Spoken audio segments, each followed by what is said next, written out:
இஸ்ரேலுக்கும் அமெரிக்காவிற்கும் புகைச்சல். மெல்ல மெல்ல வெளியே வரும் பூனைக்குட்டி. ட்ரம்ப் நெதன்யாகு பனிப்போர் தொடங்கியதா?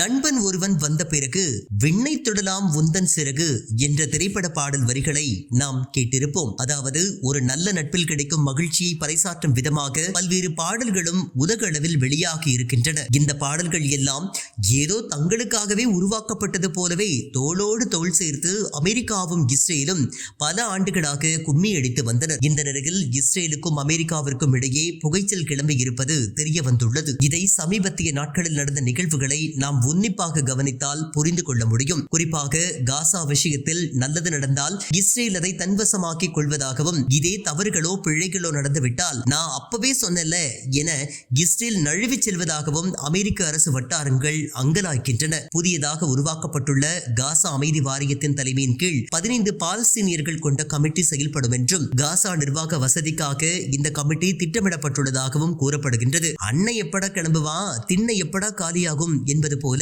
காசாவில் ஆளுமை செலுத்த நாக்கை தொங்க போட்டுக் கொண்டு காத்திருந்த இஸ்ரேலுக்கு அமெரிக்காவின் இந்த திடீர் முடிவு மேலும் எரிச்சலூட்டியது. ட்ரம்ப் ஏற்படுத்திய காசா அமைதி வாரியத்தின் உறுப்பினர் பட்டியலில் இஸ்ரேலுக்கு இடம் தரப்படவில்லை. இதுவும் இஸ்ரேல் பிரதமர் நெதன்யாகுவிற்கு பேரிடியாக விழுந்தது. இது ஒரு புறம் இருக்க, தற்போது ஈரான் விஷயத்திலும் அமெரிக்கா இஸ்ரேலிடையே பனிப்போர் நிலவி வருகின்றது. அதாவது ஈரானுடன் பேச்சுவார்த்தை நடத்துவது மட்டும் போதும் என்ற அளவில் இல்லாமல் இராணுவ நடவடிக்கைகளை மேற்கொள்ள வேண்டும் என்று அமெரிக்காவை இஸ்ரேல் வற்புறுத்தி வருகின்றது. சமீபத்தில் அமெரிக்க தூதர் ஸ்டீவ் விட்காஃபை சந்தித்த இஸ்ரேல் பிரதமர் நெதன்யாகு கடந்த காலங்களில் ஈரான் தனது வாக்குறுதிகளை புறக்கணித்து விட்டதாக கோல் மூட்டினார். இந்த நிலையில் ஈரானுடன் நடக்கும் பேச்சுவார்த்தையில் அந்நாட்டின் யுரேனியம் உற்பத்தி, ராணுவ படை பலம் ஆகியவற்றிற்கு கடிவாளம் போட வேண்டும் என்பதே இஸ்ரேலின் நிலைப்பாடாக உள்ளது. அதே நேரத்தில் ஈரானை எக்காரணம் கொண்டும் நம்பக்கூடாது என்றும் ட்ரம்பிடம் நெதன்யாகு வலியுறுத்தி வருகின்றார். மேலும் ஈரானுக்கு எதிராக அமெரிக்கா போர் நடவடிக்கைகளை தீவிரப்படுத்துவது தொடர்பாக ஒரு ப்ளூ பிரிண்ட் திட்டத்தையும் இஸ்ரேல் வகுத்துக் கொடுத்ததாகவும், இதில் இஸ்ரேல் ராணுவ படை தலைவர், உளவு அமைப்பான மொசாத் இயக்குனர் ஆகியோர் முக்கிய பங்கு வகித்ததாகவும் தகவல்கள் வெளியாகியுள்ளன. ஆனால் இஸ்ரேலின் கோரிக்கைகளை ட்ரம்ப் ஏற்கவில்லை என்று கூறப்படுகின்றது. இப்படி